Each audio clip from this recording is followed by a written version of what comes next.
জুলাই গণঅভ্যুত্থানে আওয়ামী লীগ সরকারের পতনের পর থেকেই বাংলাদেশ ভারত সম্পর্কে চলছে টানাপোড়েন। বাংলাদেশিদের জন্য ভিসা প্রদানে কঠোর অবস্থান নেয় ভারত। কলকাতার নিউ মার্কেট সংলগ্ন ফ্রি স্কুল স্ট্রিট ও মার্কুইজ স্ট্রিটের পাশে অবস্থিত এলাকাটি দীর্ঘদিন ধরে বাংলাদেশি পর্যটকদের কাছে পছন্দের জায়গা। কম দামি হোটেল, খাবার পরিবেশনকারী রেস্তোরাঁ, প্রধান রেল স্টেশন ও বাস টার্মিনালের কাছাকাছি অবস্থান এবং চিকিৎসা সহজলভ্যতার জন্য পরিচিত এলাকাটি। মাত্র 1 বছর আগেও পর্যটকদের ভিড়ে জমজমাট থাকত অঞ্চলটি। তবে এক সময়ের ব্যস্ত এই এলাকায় নেমে এসেছে শুনশান নীরবতা।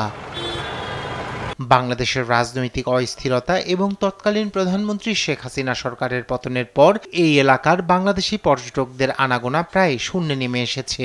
1 বছর পরেও রয়ে গেছে এই অস্থিরতার রেশ, যার ফলে ক্ষতির পরিমাণ 1000 কোটি রুপির বেশি বলে অনুমান করছেন ব্যবসায়ী সমিতির নেতারা। তবে প্রকৃত ক্ষতির পরিমাণ আরও অনেক বেশি হতে পারে বলে মনে করছেন অনেকেই। হোটেল, রেস্তোরাঁ, খুচরা ব্যবসা, ট্রাভেল এজেন্ট, বৈদেশিক মুদ্রা বিনিময়, চিকিৎসা সেবা এবং পরিবহন খাত থেকে প্রতিদিন প্রায় 3 কোটি রুপির ব্যবসা হয়। যদি আমরা নিউ মার্কেট এবং বড়বাজারের ক্ষতি বিবেচনা করি তাহলে এটি 5000 কোটি রুপি ছাড়িয়ে যাবে। 1 বছর আগেও একই সময়ে একাধিক বাস ভর্তি পর্যটক আসতেন, যার ফলে পার্কিং করা কঠিন হয়ে যেত। এখন কোনো দিন একজন পর্যটক আসে না। ব্যবসায়ীদের মতে সংকটের পর থেকে এই এলাকায় প্রায় 40% ছোট ও মাঝারি রেস্তোরাঁ বন্ধ হয়ে গেছে।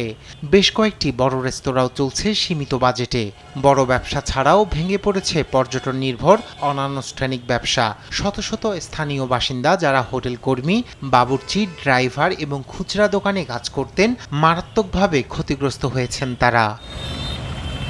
রায়হান কবির শুভ্র, নিউজ ডেস্ক, দেশ টিভি।